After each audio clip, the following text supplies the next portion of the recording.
안녕하세요. 두 아이 키우며 바람잘 날 없는 하루하루를 보내느라 바쁘게 살고 있는 40대 주부입니다. 두 녀석 모두 워낙 활발해서 아침에 눈 떠서 저녁에 잠들 때까지 정신이 하나도 없을 정도로 바쁜 일상을 보내고 있지만 그 와중에 틈틈이 듣는 여러분들 사연 덕에 다시금 기운을 충전하곤 해요. 결혼해서 사시는 분들 대부분이 공감하시겠지만 결혼해 살다 보면 속 답답할 만한 일들을 누구나 겪으시겠지만 그걸 또 아무데나 털어놓기도 참 애매하잖아요. 그럴 때 이 채널을 듣다 보면 나만 이렇게 사는 건 아니구나 싶어 마음의 위안이 되기도 합니다. 저 역시 기혼자의 한 사람이다 보니 결혼해서 이것저것 겪게 된 일이 꽤 되더라고요. 그 중에서도 저 같은 경우에는 특히 손이 동서 때문에 겪지 않아도 될 이런저런 일들을 겪으면서 그야말로 생불이 된 것 같은 경우도 많았습니다. 그래도 우리가 가족 사이인데 아무리 서운한 게 있었다고 한들 어떻게 자기 형이랑 형수한테 이렇게까지 할 수가 있어요? 가족? 형수가 우리 식구들을 단 한 번이라도 가족으로 생각했다면 어떻게 우리한테 그따위로 행동을 할 수가 있습니까? 애초에 같은 사람 취급도 안 해줘놓고 이제 와서 가족 운운한다고 뭐 달라질 것 같아요? 듣기 싫으니까 썩 나가요! 저희 남편이야말로 생불이라는 단어가 딱 어울리는 성품의 사람입니다. 그런 온화한 사람을 저렇게까지 분노하게 만들 수 있다니. 제 손이 동서가 어떤 사람인지 대충 짐작이 가시지요? 원래 순한 사람이 한번 화를 내면 걷잡을 수가 없다고 하죠. 참다 못해 동서에게 처절한 응징을 한 제 남편과 저의 이야기 한번 들어보시겠어요? 남편이랑 저는 사람 자체가 많이 비슷한 편이에요. 그래서 처음 봤을 때부터 쉽게 가까워졌고 연애하면서도 딱히 크게 싸울 일도 없었습니다. 이렇게 온화한 사람이랑 살다 보면 살면서 크게 마음고생할 일 없겠다 싶을 정도로 평화로운 날들이었어요. 남편에게 듣기로는 그런 성격은 부모님께 고스란히 물려받았다고 하더라고요. 물론 자식 입장이니 어느 정도 감안하고 들어야 할 말이라고 생각하긴 했습니다만 시부모님 되실 분의 성정도 저러시다면 며느리 될 저로서야 그만한 복도 없었죠. 순조롭게 연애하고 결혼 이야기가 나왔을 때에도 처음 뵙는 분들이니 긴장을 하기는 했지만 시댁 식구들과 잘 지내지 못할까봐 걱정이 되었던 건 아니었어요. 남편에게 연애하면서 들어온 게 있어서인지 이미 제 마음속으로는 어느 정도 내적 친밀감이 쌓여있기도 했습니다. 거기다 남편 같은 사람만 한 무더기라는 남편 가족들이 불어 저를 괴롭게 만들 것 같지도 않았고요. 처음 뵙게 된 시부모님은 남편의 설명 그대로였습니다. 인상 자체가 웃는 상인 것이 저런 분들도 화를 내시기는 하실까 싶을 정도로 시아버지, 시어머니 모두 인자한 인상이었어요. 다른 건 몰라도 사람이 원래 자기 말씨를 숨기는 건 쉽지 않잖아요. 쓰시는 말씀이나 어투, 시부모님이 서로의 배우자에게 하는 자연스러운 행동 등이 두 분의 성품을 고스란히 드러내고 있었죠. 순한 분들 밑에서 순하게 태어나서 가정 불화라곤 겪어본 적 없이 따스한 가정에서 자란 티가 나는 남편이었습니다. 그야말로 이상적인 가정의 표본이었죠. 우리가 크게 가진 것은 없어서 자식들에게 대단하게 해준 것은 없지만 그래도 우리 집에 들어오게 된다면 이거 하나만큼은 약속할게요. 부모라고 해서 자식 마음대로 휘두를 생각이라고는 전혀 없습니다. 며느리면 사돈댁에서 귀하게 키워주신 자식인데 더더욱 우리 마음대로 대해선 안 되겠죠. 물론 가족이 되었으니 이런저런 일 겪으며 얼굴 볼 일이 잦아지긴 하겠지만 우리는 결혼한 아를 내외의 생활에 최대한 영향을 미치지 않으려 노력할 생각이에요. 먼저 결혼한 저의 형부부한테도 마찬가지였고요. 나도 이 사람 말에 동의해요. 아가씨 입장에서는 평생 남으로 살다가 갑자기 부모로 대하라고 하면 얼마나 당황스럽겠어. 딸 같은 며느리라는 말은 그야말로 늙은이들 입장만 생각한 말이지. 정작 그렇게 말하고 진짜 딸 대우해주는 시어머니가 얼마나 되겠어요. 나는 그런 공허한 말보다 살면서 정말 서로 간에 신뢰를 쌓고 믿을 수 있어서 가까워질 수 있는 그런 사이가 되고 싶어요. 말만으로도 그저 감사한 말씀이었습니다. 사실 결혼해서 가족이 된 사이에서 갈등이 생기는 가장 큰 이유가 서로가 생각하는 관계에서의 거리 조절 문제 때문이라고 생각해요. 며느리 입장에서는 그저 어렵기만 한 시댁 식구들이 지나치게 살갑게 구는 것도 솔직히 부담스러운 일이잖아요. 살갑게 굴지 않는다고 해도 한쪽이 한쪽을 너무 쉽게 생각하는 일도 부지기수니 그 거리 조절에 서로 배려를 한다는 것만으로도 많은 갈등을 사전에 차단할 수 있을 터였습니다. 사실 그런 말들은 며느리 입장인 제 쪽에서 먼저 요구하기는 곤란한 부분이 있죠. 어른들께서 먼저 그런 말씀을 해주시니 저로서는 마음의 짐을 조금 덜 수 있었습니다. 그리고 결혼 전에 시부모님이 해주신 말씀은 결혼 후에도 그대로 지켜졌어요. 물론 시부모님 진심을 의심한 적은 없었지만 그래도 사람이 막상 상황이 닥치다 보면 마음도 쉽게 변할 수 있는 것 아니겠습니까? 하지만 시부모님은 안부 전화도 아들인 남편을 통해 하셨고 정말로 제가 불편할 만한 일이 생기지 않도록 세심하게 신경을 많이 써주셨습니다. 그건 지금까지도 마찬가지고요. 어른들 쪽에서 먼저 조심을 하시니 오히려 두 분께 마음이 더 쓰이더라고요. 저런 어른들 만나기도 참 쉽지 않은 일인데 지금도 시부모님 복은 있는 편이라는 생각이 들어요. 정작 결혼을 하고 나니 시댁 때문에 골치 아플 일은 따로 있었습니다. 바로 제 손 위의 동서, 그러니까 남편 형님의 부인 때문이었어요. 두 분은 저희가 결혼하시기 3년 전에 결혼을 하셔서 당시에 아직 돌도 지나지 않은 시조카도 이미 있었습니다. 평소 워낙 아기를 좋아하는 저였기에 결혼 전에 남편으로부터 삼촌이 되었다는 이야기를 전해 들었을 때 반색을 한 적이 있어요. 세상에, 너무 부럽다. 얼마나 예쁠까? 나는 맞이라 동생 결혼하려면 아직 한참이라서 조카 보기 전에 내 자식 먼저 보게 될걸? 첫 조카가 그렇게 예쁘다고 하던데 정말 눈에 넣어도 안 아프겠다. 그런데 조카의 탄생을 이야기하면서도 남편 얼굴이 그다지 밝지가 않더라고요. 평소에 남편이 아이들을 얼마나 좋아하는지 알고 있는 저로서는 조금 의아했습니다. 왜? 막상 조카 생기고 나니까 생각만큼 예쁘진 않아? 아니, 예쁘지. 조카야 당연히 예쁘지. 그냥 이제 아이까지 있으니 정말로 가족이 되었구나 싶어서. 가족이 되었다는 말치고는 표정이 좋지 않았습니다.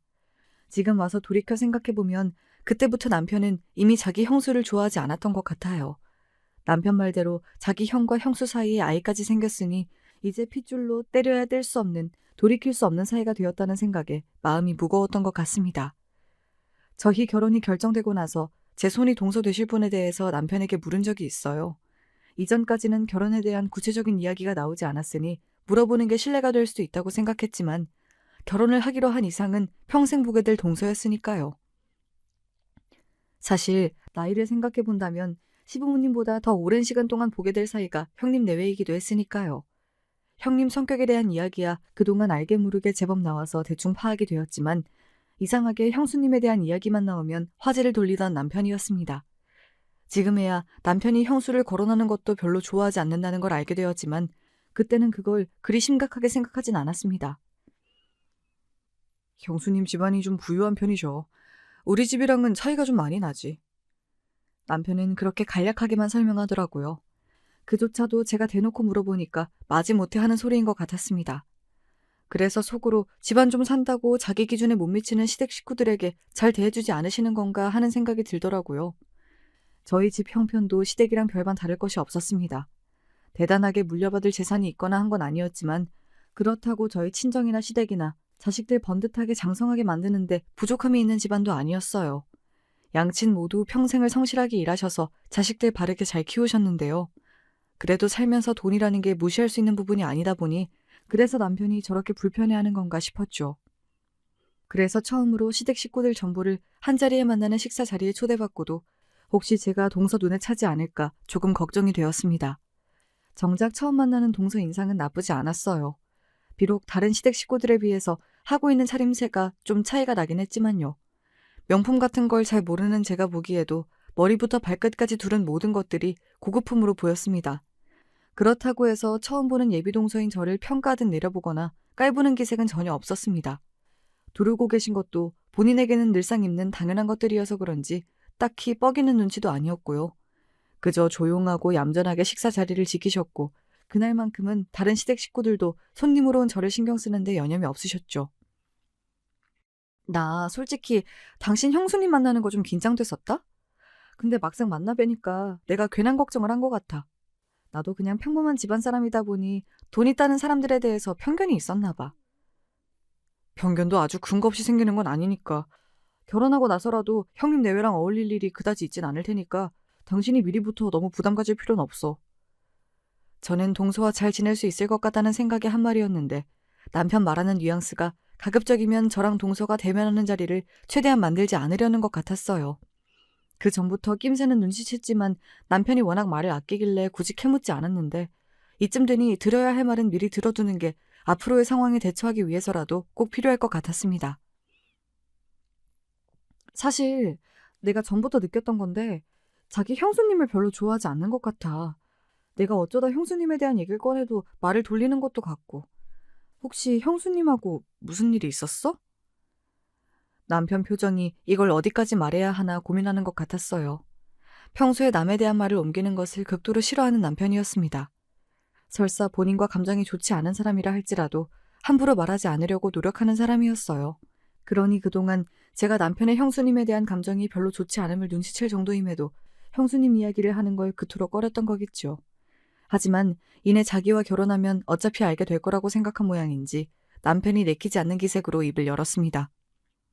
사실 형수님이 돈 얘기를 너무 배려 없이 함부로 꺼내시는 편이라서 나도 처음 형수님 배웠을 때는 오늘처럼 별로 말씀이 많지 않으셔서 몰랐는데 우리 부모님한테도 은근히 본인 재력 어필하면서 우리 식구들 깎아내리는 말씀도 자주 하시는 것 같고 그렇다고 우리 부모님이 대놓고 화를 내실 만한 성격도 아니잖아. 그런 일이 여러 번 반복되다 보니까 내 부모님 그렇게 대하는 형수님에 대한 감정이 곱지만은 않게 되더라고. 사람 한 번 보고는 알 수가 없다고 하더니 한마디로 오늘 본 모습이 동서의 전부가 아니라는 뜻이었습니다. 알게 된 지는 얼마 지나지 않았으나 시부모님은 성품으로는 흠잡을 데가 없는 분이셨어요. 그런 분들하고 나쁘게 지내면 본인도 손해일 것 같은데 굳이 왜 그런 행동을 할까 싶었습니다. 그리고 그 얘기를 듣고 나니까 솔직히 걱정이 되기도 했어요. 시부모님이면 손아래 동서보다야 훨씬 어려운 자리인 게 일반적이지 않습니까? 그런 분들한테도 돈 가지고 무안을 준다고 하는데 손아래 동서인 저한테라고 그러지 않으리라는 보장이 없었으니까요. 제 표정이 급격히 어두워지니 남편이 괜한 말을 했다 싶었는지 서둘러 말을 덧붙였습니다. 나한테 시집 왔다고 해서 우리 가족 문제로 당신 속 썩게 만들지 않을 거야. 당신이랑 잘 살겠다고 결혼하자고 한 거지. 데려와서 고생시키려고 결혼하자고 한 거 아니야. 물론 남편 마음이야 그렇겠지만 어디 사는 게 꼭 자기 뜻대로 되는 일인가요? 살다 보면 자기 의지로 막을 수 없는 일이 부지기수인걸요. 게다가 평생을 보고 살아야 할 동서인데 남편이 그런 상황을 일일이 다 통제할 수도 없을 테니 결국 동서를 대하는 것도 제 몫이 될 일이었죠. 하지만 벌써부터 저렇게 신경을 쓰는 남편한테 아직 일어나지도 않은 일로 괜한 마음의 짐을 더 얹고 싶진 않았습니다. 사람이야 직접 겪어봐야 아는 거겠지. 아직 생기지도 않은 일까지 미리 걱정하지 말자. 혹시 안 좋은 일이 생기더라도 꼭 당신한테 말하고 상의할 테니까 너무 걱정하지 마. 그래도 돈 없는 손이 동서보다야 돈 있는 손이 동서가 우리한테 손 벌릴 일도 없고 더 나을지도 모르잖아. 남편 얼굴에 과연 그럴까 하는 의심의 빛이 떠올랐으나 애써 밝게 말했습니다. 성격이 둥근 덕분에 다소 까칠한 사람들과도 원만하게 잘 지내왔던 저였어요. 그쪽에서 아주 상식에 벗어나지 않은 행동을 하는 것만 아니라면 친구 같은 동서지간까진 못 되더라도 원수같이 지내지 않을 자신 정도는 있기도 했고요. 결혼을 하고 나서야 남편이 했던 말이 어떤 뜻인지 알 수 있었어요. 사실 결혼 전에 몇 번 얼굴을 봤을 때에는 시부모님도 계시고 하니 굳이 대화를 많이 나눌 일도 없어서 몰랐는데 결혼하고 나서 직접적으로 동서와 말을 나눌 기회가 많아지니 정말 말끝마다 돈 얘기를 하더라고요. 이를테면 이런 식이었습니다. 어머님 조카분이 사업이 잘 안 되시는지 요새 부부 사이가 안 좋으신 것 같더라고요. 아무래도 이혼 이야기가 나올 것 같다고 어머님이 걱정이 많으시더라고요. 어머님이 워낙 형제분들이랑 사이가 좋으시잖아요. 어릴 적에 저희 남편이랑 아주버님이랑 방학 때 같이 돌봐주신 적도 많다고 하셔서 정이 각별하신 모양이에요. 그거야 어쩔 수 없지. 돈 없는 집안이랑 얽혀서 좋을 게 하나도 없는데. 사모님 소리 듣다가 쪽박차게 생겼으면 여자 쪽에서 하루라도 빨리 발 빼려고 해도 할 말이 없어야지. 이래서 사람이 돈이 있어야 하는 거야.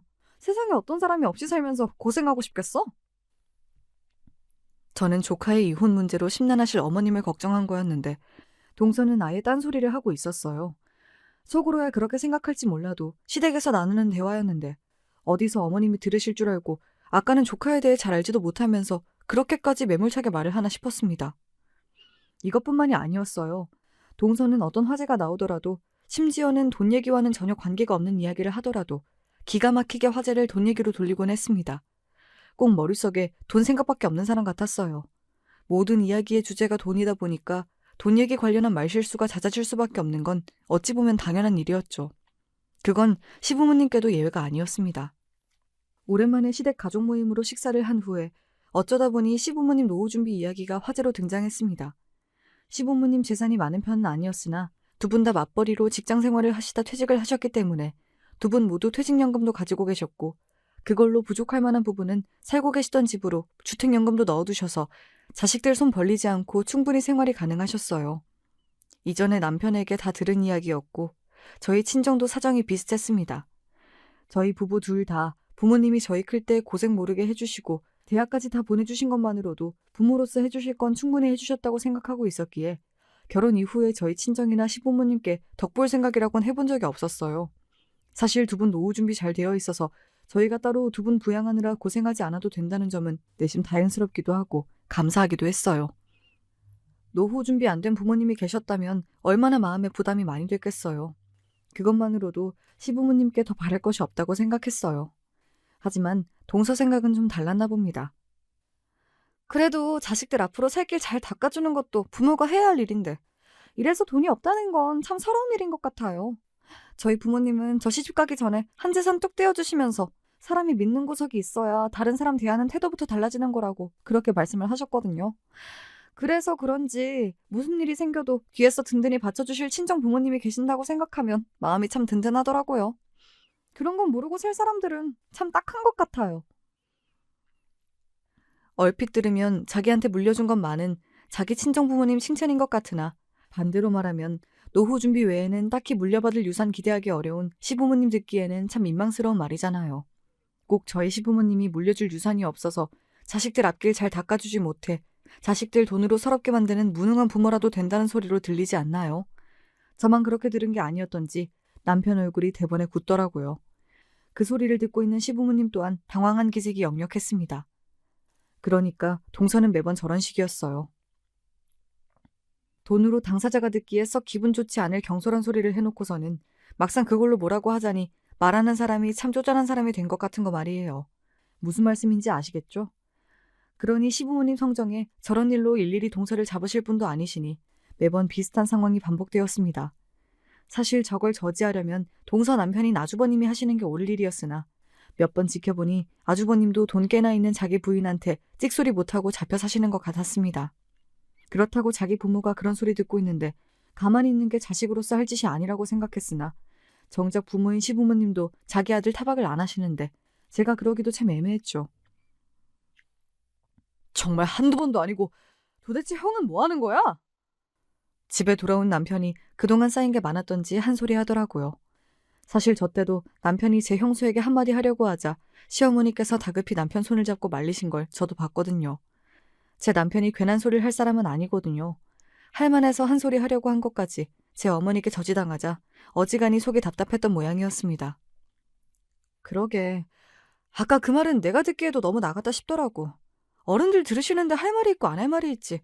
형님이 말씀을 너무 안 가려서 하시는 것 같기는 해. 그럴수록 형이 중간에서 부모님 감정 상할 일이 없도록 잘해야 하는데 저건 형수님이 무슨 말을 해도 꿀먹은 벙어리이니 보는 내가 속이 뒤집혀서 정말. 결혼 전에는 성격이 저 정도로 답답하진 않았던 것 같은데 어제 우진이 태어나고 나서 더 심해진 것 같아. 그 말이 맞는 것 같았습니다. 저야 출산 이후에 동서를 처음 만났으니 그 이전에 어땠는지 직접 보진 못했지만 동서가 우진이한테 참 유별나다는 건 봐서 알고 있었어요. 물론 자기 자식 예쁘지 않고 특별하지 않은 부모가 어디 있겠습니까만 동서가 우진이를 대하는 건 단순히 부모가 자기 자식 예쁘게 여기는 것과는 결이 조금 달랐습니다. 이런 말이 어떻게 들릴지 모르겠지만 꼭 우진이가 다른 아이들과는 근본부터 다르다고 여긴다고 해야 하나? 하여튼 저희들과는 급이 다른 인간으로 대우하고 있다는 것만큼은 확실히 알겠더라고요. 사람이 다 같은 사람이 아닌 거야. 우리 우진이야 평범한 사람들하고는 출발선부터 다른 거 아니겠어? 내가 시집 오기 전에 우리 친정 부모님한테 따로 받은 돈이 50억이야, 50억. 50억 가진 부모 밑에서 태어난 거랑 쥐뿔도 없는 부모 밑에서 태어난 거랑 어떻게 같을 수가 있겠어?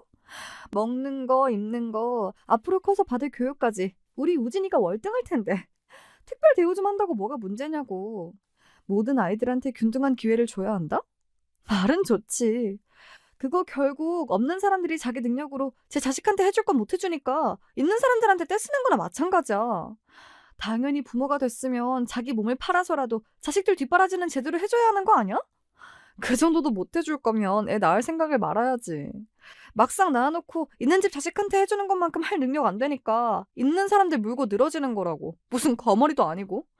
이래서 애초에 있는 사람들은 있는 사람끼리 어울려야 하는 거야. 그 소리를 듣고 있는 저라고 동서 같은 있는 사람이라고 생각할 리 만무했으니 그건 한편으로는 앞으로 없는 사람이지만 자식을 낳게 될 저를 깔아뭉개는 말이기도 했죠. 동서 사고방식이야말로 천민자본주의 그 자체였어요. 그나마 선민의식 있는 사람들은 없는 사람들을 깔보기는 해도 가르치고 도와야 한다는 입장이긴 했으니 그런 위선 떠는 사람들보다도 사고방식 자체는 더 천박하다 해도 할 말이 없어야 할 입장이었죠. 동서한테 가진 재산이 50억이나 된다는 것도 그날 처음 알았습니다. 그동안 우리 친정에 돈이 있니 미리 재산을 받았느니 말이야 들었지만 저 정도로 있는 집 자식인 줄은 몰라서 속으로 적잖이 놀라기도 했습니다.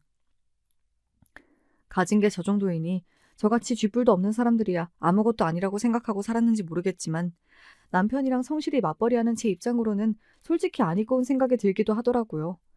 제가 알기로는 동서는 한 번도 자기 힘으로 돈 벌어본 적 없는 사람이었으니까요. 있는 집 자식으로 태어난 게 자기가 뭘 잘해서 그런 것도 아닌데 그저 운 좋게 그런 집 딸로 태어나 노력이라고 해본 적 없는 사람한테 저런 소리를 듣긴 억울하더라고요. 그래서 그날은 저도 참지 못하고 그저 눈치 없는 척, 동서 생각을 해주는 척 한마디 해버렸습니다.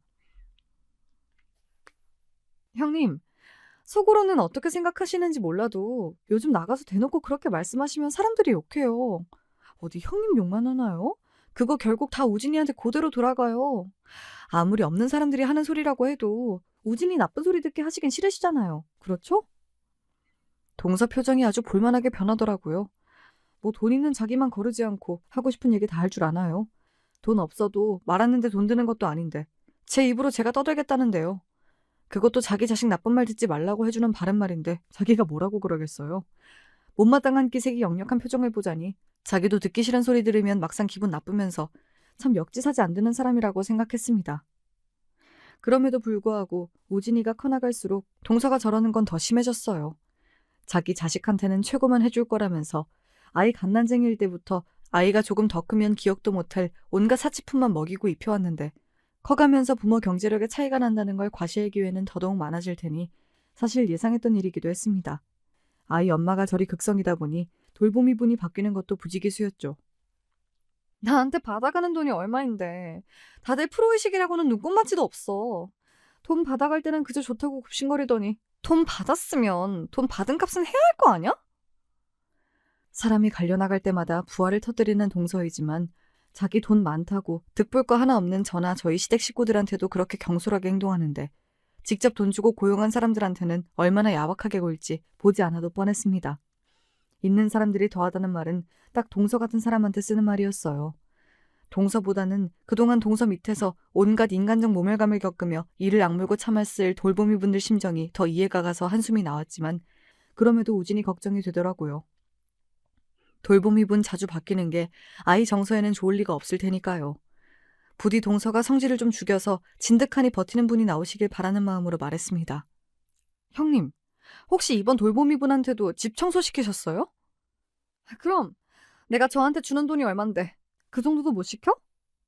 형님, 요새 돌보미 분들은 기본적으로 아이 돌보는 게 주 업무라고 말씀드렸잖아요. 물론 아이 돌보다 보면 이것저것 살림해야 할 때도 있지만 그건 아이가 어지른 거 치우는 거나 아이가 먹은 거 설거지하거나 그 정도죠. 다른 돌보미 분들도 마찬가지예요.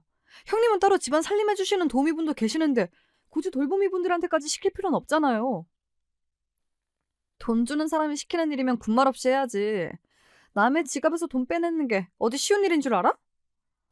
그렇게 말하면서도 자기도 우진이 엄마인데 사람이 저리 자주 바뀌는 게 걱정이 되지 않을 리가 없었습니다. 사실 동서한테 이런 얘기 할 사람도 저밖에 없었어요. 성격이 저 모양인데 제대로 된 친구라고 있을 리가 만무한 동서였습니다. 우진이 또래 엄마들은 돈 없는 집구석 옆에 애들이라며 무시했을 게 뻔한데 그 무리에 어울릴 수도 없었을 거고요.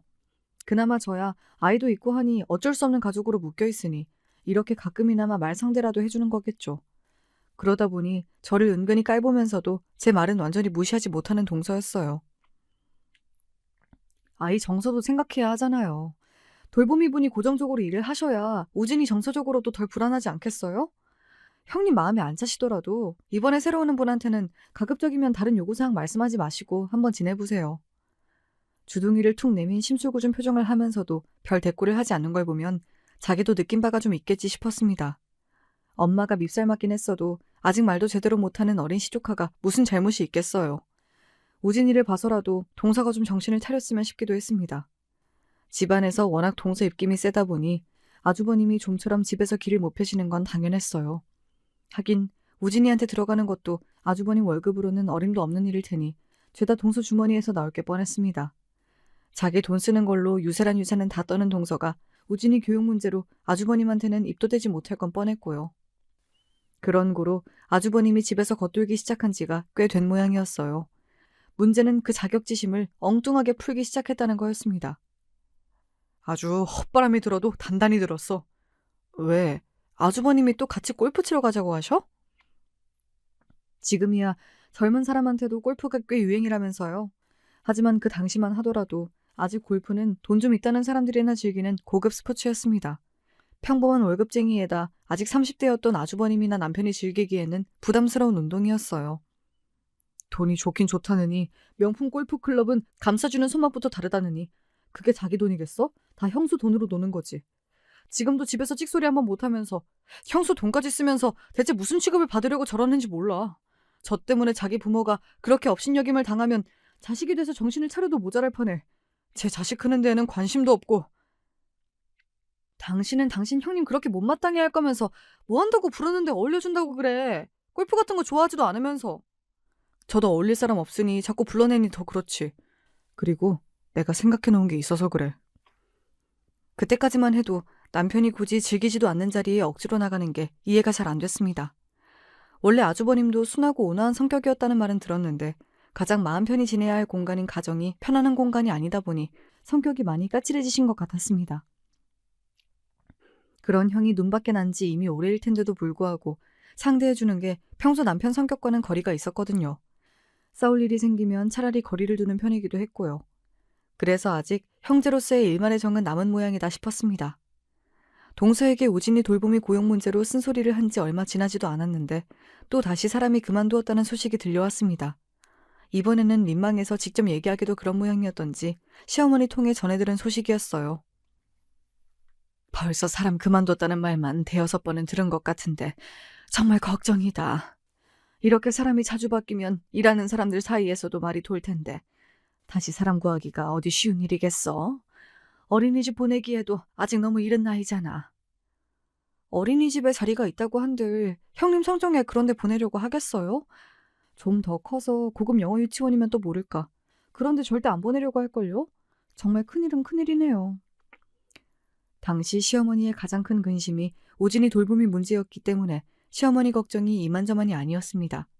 그럴 만도 한 것이 한 둘도 아니고 저렇게나 사람들이 많이 바뀌는 집이 일하는 사람들 사이에서 깊이 가정이 되리란 건 뻔한 일이잖아요. 저 같아도 동서 같은 사람 밑에서 일하기 싫겠어요.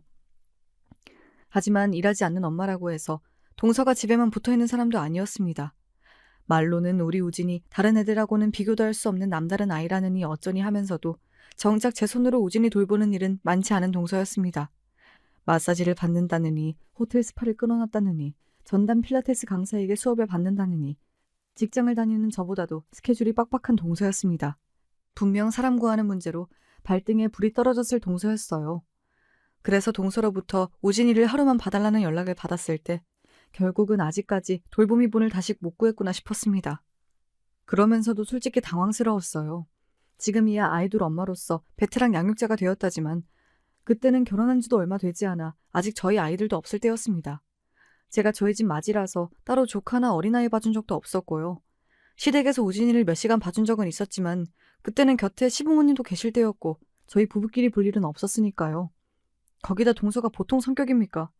잘못해서 아이 어디 생치기라도 하나 났다가는 집안을 뒤집고도 남을 텐데 솔직히 부담스럽더라고요. 형님, 제가 어린아이 돌본 적이 없어서 그런데 그래도 아이 키워보신 적이 있는 분한테 맡기는 게 좋지 않겠어요? 어머님도 마침 주말에 일이 있다고 하시고 기껏해야 조카 하루 봐주는 건데 그렇게까지 말할 거 있어? 내가 뭐 대단한 부탁한 것도 아니고. 조카도 보통 조카여야 말이죠. 하지만 동서도 막무가내더라고요. 결국 동서 기세에 우진이를 하루 맡아주겠노라 하고 말했어요. 고생해봤자 좋은 소리도 못 들을 텐데 뭐하러 봐준다고 그랬어? 딱 잘라 거절을 해버리지. 그래도 다른 일도 아니고 우진이 봐달라는 건데 숙모가 돼서 어떻게 그래. 설마 하루인데 무슨 일이야 있겠어? 애 키운다는 여자가 도대체 자기는 뭘 하고 일하는 사람 겨우 주말에 좀 쉬겠다는데 애를 맡겨? 여보, 너무 그러지 말자. 그래도 우진이 당신 조카잖아. 알게 모르게 제 형수에게 스트레스를 받는 마누라에게 미안해서 그랬는지 남편이 답지 않게 역정을 내더라고요. 하지만 이미 한 약속 물을 수도 없고 부디 별탈 없이 지나가기만을 바랐습니다. 아이를 데려다 준 건 아주버님이었습니다. 동서는 저한테 연락하자마자 아주버님한테 우진이를 맡기고 자기 볼일을 보러 갔다고 하더라고요. 남편 시선이 고울 수가 없었죠. 형은 오늘 뭐 하는데? 아, 나도 오늘 급하게 거래처 약속이 잡혀서. 집에서 노는 부인 두고 주중에 내내 회사에서 일하느라 지친 재수 씨한테 아이 맡기는 게 민망하신지 아주버님께서 제 눈치를 보시더라고요. 그래도 이왕 보기로 한 거 잘 지내보자 싶어 우진이를 안아들었는데 아이한테 미열이 느껴졌습니다. 아주버님, 우진이 열나는 것 같은데요? 아, 우진이 정도로 어린 애들은 가끔 이러기도 해요. 별일은 없을 거예요. 불안하긴 했지만 이제 와서 돌려보낼 수도 없고 어쩌겠어요. 그렇게 우진이를 안고 들어왔습니다. 우진이가 돌을 넘기긴 했지만 말이 느린 편이라서 아직 아이와 소통하는 데에는 무리가 있었습니다. 그래도 친탁을 한 모양인지 아이 자체는 순한 편이었어요. 남편과 사이에서 아이가 생기면 이럴까 싶어 조카한테도 애틋한 마음이 들더군요. 게다가 요새는 돌보미분 바뀌는 문제로 우진이에게 마음이 쓰였던 터라 오늘 하루만이라도 삼촌 집에서 편히 지내다 갔으면 싶었습니다. 그렇게 아이 밥 잘 먹이고 남편이랑 잘 놀아주고 몇 시간 잘 지낸 것 같았는데 해가 지기 시작하자 아이 상태가 가물가물한 것이 영 좋아 보이지가 않더라고요. 저도 저지만 남편도 이렇게 오래 아이 본 적이 없어서 당황스러웠습니다. 아이도 없는 집이니 체온계가 있을 리 없었지요. 하지만 아이 이마를 짚어보니 확실히 처음 왔을 때보다도 열이 있어 보였어요. 여보, 우진이 확실히 열 오른 것 같아. 이렇게 어린애들은 열 조금만 올라도 위험한 거 아니야? 일단 내가 연락해볼게. 남편이 부지런히 제 형과 형수에게 연락을 시도해봤으나 둘 다 통화가 되지 않았습니다. 그러는 동안에도 아이 상태가 더 나빠지는 것 같았어요. 아이 뺨이 열이 올라서 발개졌습니다. 혹시나 우진이가 잘못되는 건 아닌가 싶어서 마음이 조급해진 제가 말했어요. 여보, 일단 응급실이라도 가자. 우리끼리 이래서 안 되겠어. 부랴부랴 아이를 챙겨다 인근 대학병원 응급실로 향했습니다. 주말 저녁에 응급실이 그렇게 아비규환인 줄은 그날 처음 알았어요. 다들 급해서 오신 거였겠지만 우리 아이부터 봐주셨으면 하는 마음이 간절하더라고요.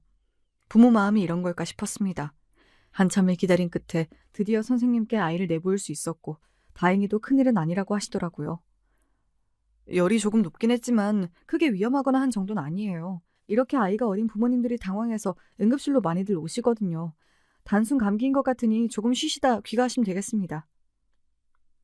이런 상황에서 안심시켜주는 의료진 한마디라는 게 그렇게 고마울 수가 없더라고요. 그렇게 한시름 놓고 있는데 응급실 문을 박차고 동서가 뛰어들어왔습니다. 우진아! 우리 우진이 어딨어? 아이 맡겨놓았더니 응급실이라는 연락에 동서도 어지간히 놀랐겠다 싶어 일단 안심시키려고 말했습니다. 우진이 괜찮대요, 형님.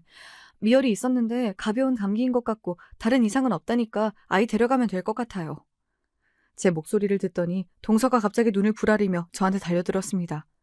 제 양 어깨를 부여잡더니 마구 흔들며 동서가 소리쳤어요. 야, 내가 너한테 애 맡긴 지 한 달이 됐어, 일주일이 됐어. 겨우 하루 애 맡겨놨는데 애를 이 지경으로 만들어? 너 우리 우진이한테 도대체 무슨 짓을 한 거야? 멀쩡하던 애가 갑자기 감기는 왜 걸려? 너의 골방이라도 뒀니? 내가 진짜 기가 막혀서 이래서 없는 것들하고는 상종을 안 하는 건데 이 거지 같은 것들한테 애를 맡기는 게 아니었어. 순식간에 벌어진 일에 제가 너무 놀라서 아무 대꾸도 못하고 있는데 옆에 서 있던 남편이 제 어깨를 쥔 동서 양손을 붙잡더니 그대로 바닥에 패대기를 쳐버렸습니다.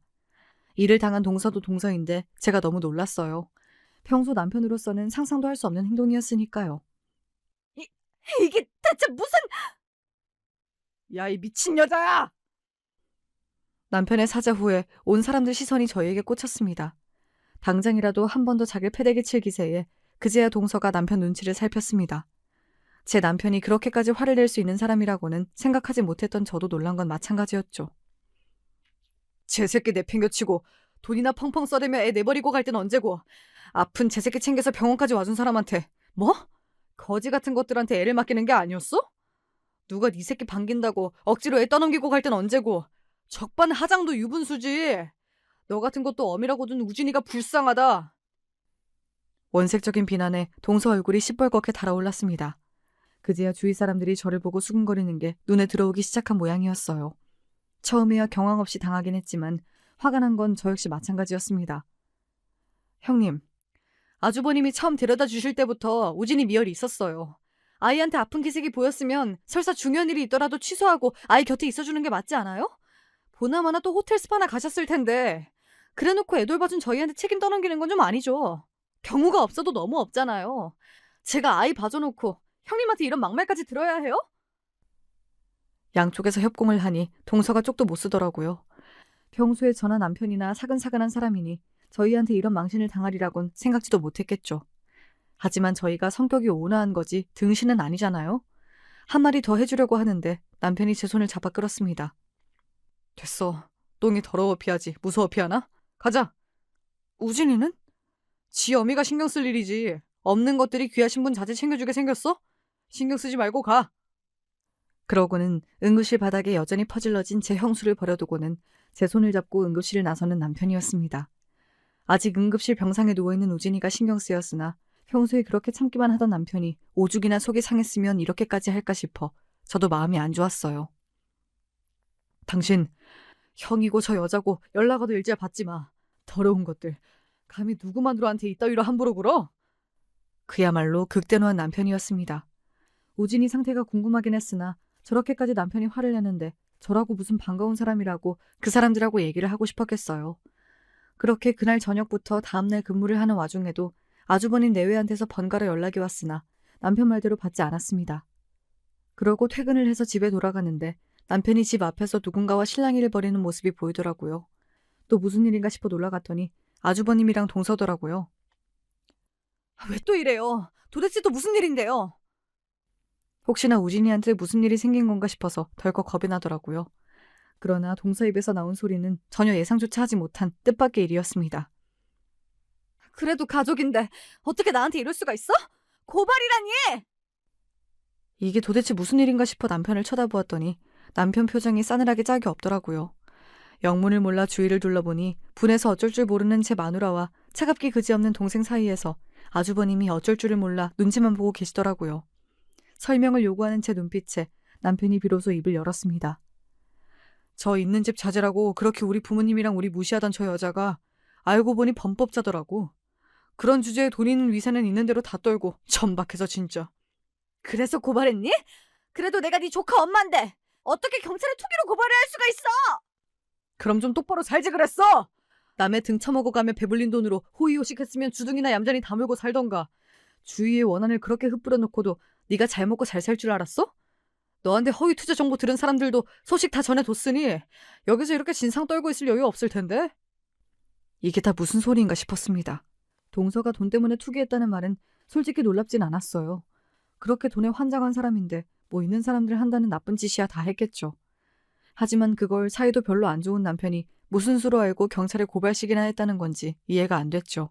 어제 그 사단이 나고 겨우 하루 지난 사이에 경찰 고발을 한 거면 그동안 남편이 이 모든 정황을 알고 있었다는 거 아니었겠어요. 그때 동서가 아주버님 멱살을 잡고 흔들었습니다. 힘 모자란 인간아. 골프니 뭐니 제 동생 끌고 다닌다면서 제 마누라 약점이라고 미주알 고주알 다 불고 다녔니? 네가 팔자에도 없을 호강하면 사는 게 다 누구 때문인데? 거지 같은 집구석 출신이라도 말은 잘 듣길래 걷어줬더니 이딴 식으로 뒤통수를 쳐? 그러니까 남편이 좋아하지도 않은 골프장에 꾸역꾸역 따라 나간 게 다 제 형수 구린점을 잡으려고 그랬다는 거잖아요.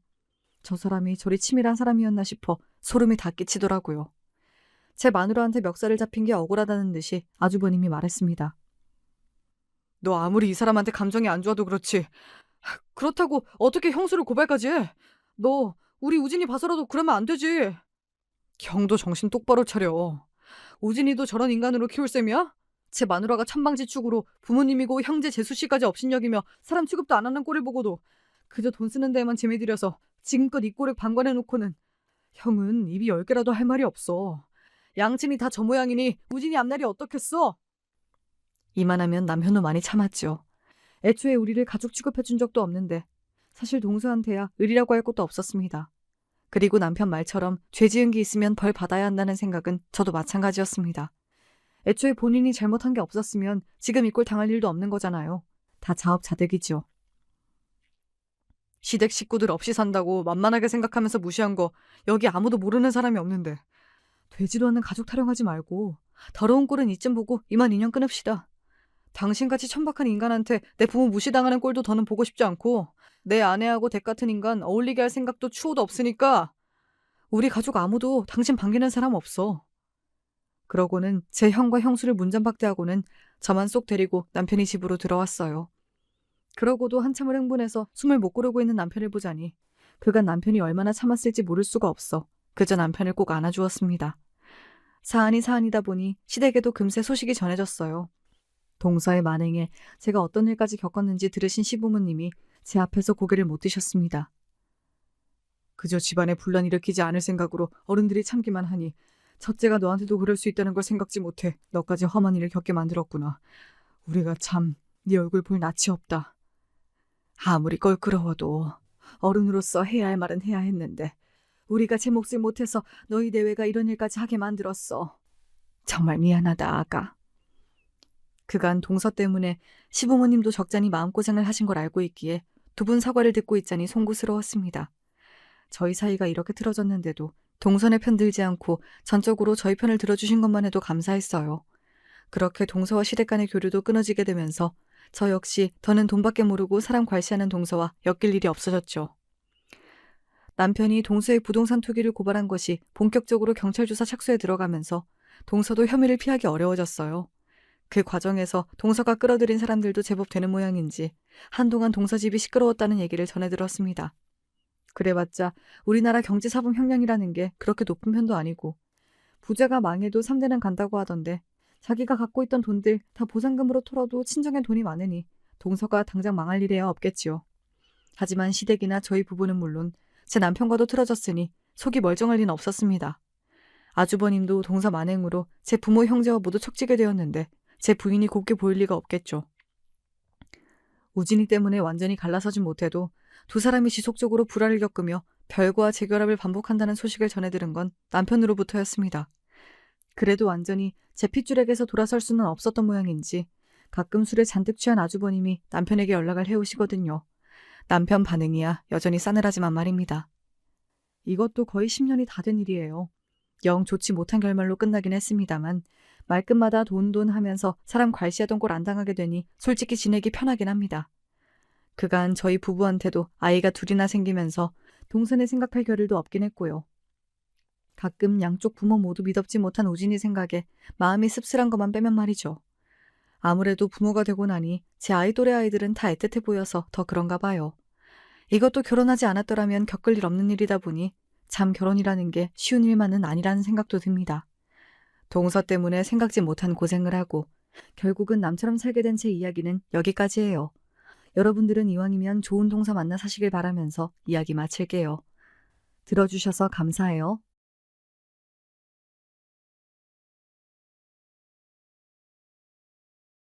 안녕하세요. 전 일찌감치 혼자가 돼서 오랫동안 가족을 그리워하며 살아온 60대 할머니입니다. 남편과 사별한 지가 40년이 넘었지만 전 아직도 남편 얼굴이 생생해요. 저희 아들이 남편을 꼭 빼닮았거든요. 어릴 땐 정신없이 키우느라 몰랐는데 아들이 나이가 들수록 점점 더 남편을 닮아가니 아들을 볼 때마다 남편 생각이 많이 나더라고요. 저와 남편은 결혼하자마자 시부모님과 함께 살았습니다. 남편은 시아버지가 하시던 세탁소에서 함께 일을 했어요. 세탁소는 시부모님이 사시던 오래된 주택이 있었어요. 1층이 세탁소, 2층이 집이었죠. 결혼하고 얼마 안 있다가 시아버지께서 남편에게 세탁소를 물려주셨어요. 그러면서 저도 자연스레 남편을 도와 둘이 함께 세탁소를 운영했습니다. 결혼 생활에 익숙해져 갈 때쯤 제게도 아기가 생겼어요. 아기가 생겼다는 기쁨도 잠시, 입덧이 얼마나 심한지 물도 한 방울 못 넘길 정도였습니다. 세탁소 일이란 게 아무래도 남편 혼자 하기엔 일이 많아 제가 제대로 쉬지를 못했습니다. 그런 제가 안쓰러워 보이셨는지 시부모님께선 저를 쉬게 해주셨죠. 시부모님께서 다시 세탁소 일을 도와주시겠다고요. 연세가 많으신 시부모님이 새벽부터 나가서 일하시는 게 며느리로선 너무 죄송스러웠지만 배가 나올 정도로 임신 주수가 꽤 됐는데도 입덧은 나을 기미가 없었어요. 저는 임신하고부터 꼬박 몇 개월을 내내 시체처럼 누워만 지내야 했죠. 한 닮아도 되는 것까지 어쩜 굳이 닮았을까? 아무래도 뱃속 아기가 네 남편을 쏙 빼닮았나 보다. 너희 남편도 뱃속에서 어지간히 날 힘들게 했거든. 시어머니도 남편을 임신했을 때 입덧이 너무 심해서 아무것도 드시질 못했다고 하더라고요. 막달까지 입덧을 해서 주변에선 다들 뱃속 아기가 어지간히 유난하다고들 했대요. 그래서 하루라도 빨리 태어났으면 좋겠다고 매일 투덜거리셨다고 하더라고요. 저도 딱 그런 심정이었습니다. 근데 바로 그맘때였어요. 제 인생에서 가장 잊고 싶었던 사고가 벌어진 게 말이죠. 그날도 제가 새벽 내내 토하느라 잠을 한숨도 자지 못해서 대낮에 세상 모르고 위층에서 자고 있었어요. 근데 어디선가 타는 냄새가 진동해서 잠에서 깼죠. 그런데 이미 방 안은 온통 연기로 뒤덮여 있었습니다. 어디선가 불이 난 것 같았어요. 전 너무 놀라 다급하게 계단을 뛰어내려갔습니다. 근데 이미 1층은 시꺼먼 불길로 앞이 하나도 보이질 않았습니다. 전 순간 머리가 핑 돌았죠. 그러곤 휘청하며 발을 헛디디는 바람에 미끄러지면서 계단 아래로 굴러떨어지고 말았습니다. 전 그대로 정신을 잃었습니다. 저는 계단에서 굴러떨어진 이후에 기억이 전혀 없어요. 그러곤 병원에서 깨어났죠. 간호사들 말이 세탁소에서 큰 불이 났답니다. 그런데 저희가 살던 건물이 워낙 외진 골목 안에 있어서 소방차가 안까지 진입하는데 시간이 너무 지체됐다고 하더라고요. 저희 식구들은요? 다 어디 있어요? 병원에 도착하셨을 때 다른 가족분들은 이미 연기를 많이 마신 상태였어요. 남편분은 현장에서 사망하신 상태였습니다. 저는 믿을 수가 없었습니다. 저만 빼고 모두 다 죽었다니요. 저는 현실을 받아들일 수 없었습니다. 그래서 병원에서 며칠 동안 누워만 있었어요. 나중에 정신을 차리고 나서야 안 사실이었지만 1층 세탁소에서 사용하던 다리미에 문제가 생겨 불이 났답니다. 건물이 워낙 오래되기도 했고 세탁소 사방에 옷이 걸려 있었으니 불이 순식간에 옮겨 붙어서 건물 입구가 무너져 버리고 말았대요. 그래서 구조가 더 쉽지 않았다네요. 그날 사고로 저는 시부모님과 남편을 잃었습니다. 제 유일한 가족들을 말이죠. 절망적인 건 그뿐만이 아니었어요. 그날 사고로 저는 다리를 절뚝거리게 됐습니다. 병원에선 아무래도 계단에서 굴러떨어지면서 삐끗한 정도라고 했지만 전 어쩐지 전처럼 걷기가 힘들었어요. 의학적으론 크게 수술을 한다거나 치료를 받아야 할 정도는 아니었는데 다리를 자꾸만 절었습니다. 큰 이유 없이 발목에 힘이 들어가질 않더라고요. 병원에선 아무래도 정신적인 원인일 수 있다며 천천히 재활을 해보자고 했습니다. 하지만 그때 제 상황이 한가하게 병원이나 다닐 수 있는 상황이 아니었어요. 모든 것이 다 타버렸으니까요.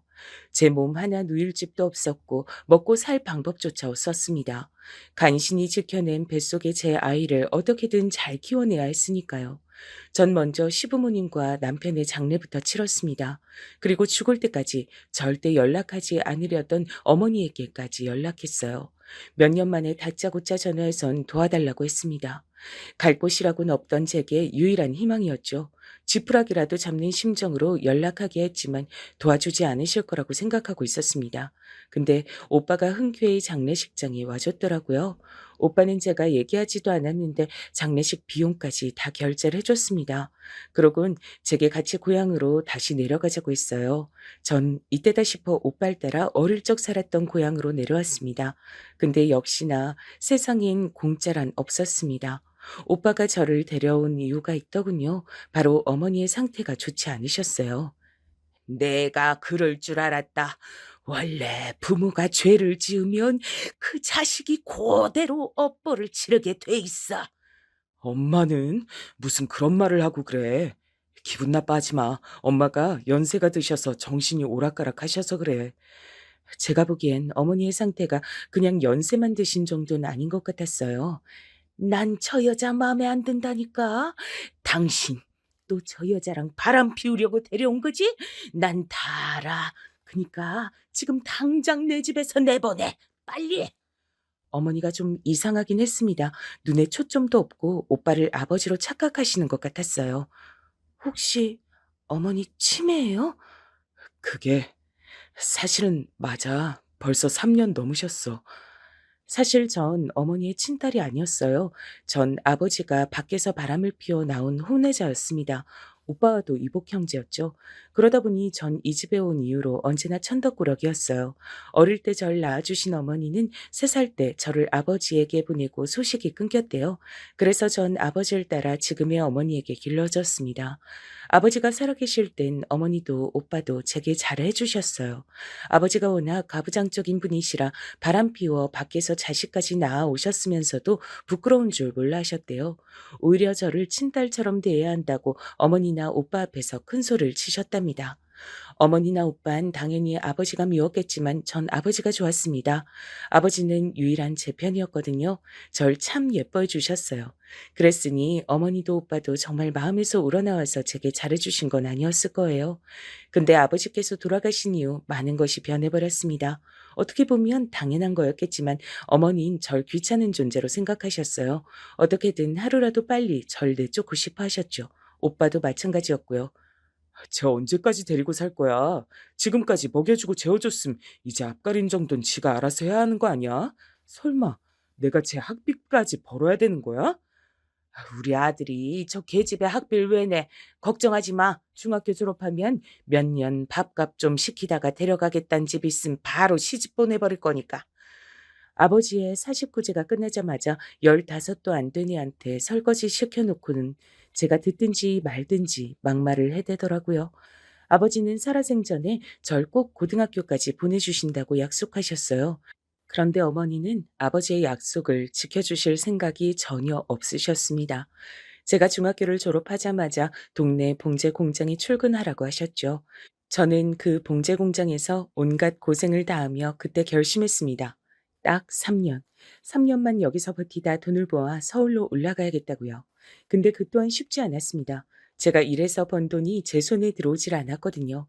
월급날 다들 줄을 서서 반장님에게 월급 봉투를 받아갔는데 제 것만 없었습니다. 알고 보니 제 월급은 어머니가 미리 받아가신 거였어요. 더럽고 치사하다고 생각하면서도 이 집에서 나갈 날만을 생각하며 참고 또 참고 있었습니다. 근데 제가 일한 월급까지 몽땅 다 뺏어가다니요. 던 참을 수가 없었습니다.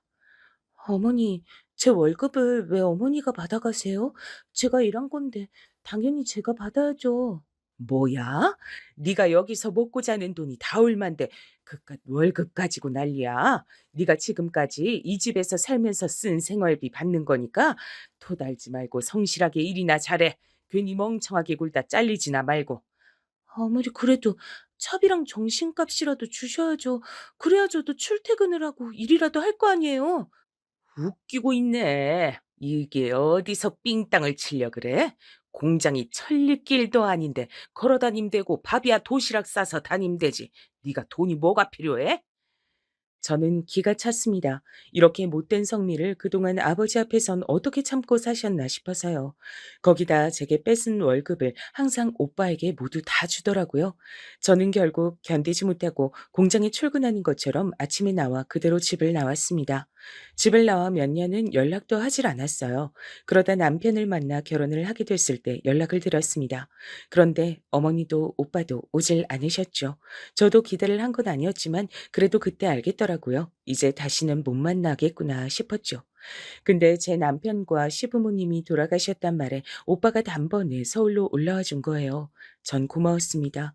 기쁘고 힘든 일보다 어려울 때 함께 해주는 게 진정한 가족이라고 생각했으니까요. 그런데 제가 아직도 순진했네요. 오빠가 저를 절대 가족으로 인정할 리 없는데 제가 착각한 거였죠.